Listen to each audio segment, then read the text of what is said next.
Abang Pak An ada dapat notifikasi lah. Ada haiwan yang hilang.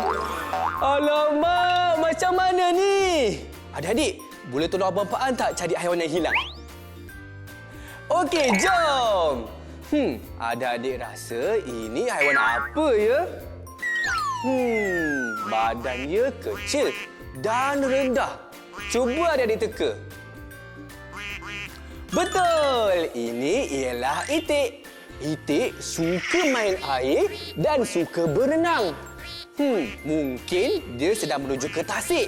Adik-adik, jom kita mulakan misi menyelamat haiwan yang hilang. Jom! Mana nak cari itik yang hilang ya? Banyak sangat tempat tersembunyi. Abang Pan ada idea.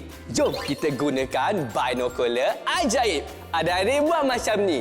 Lepas tu kita tengok kiri, tengok kanan, tengok atas, tengok bawah. Dekat mana ya? Adik-adik nampak tak? Hai!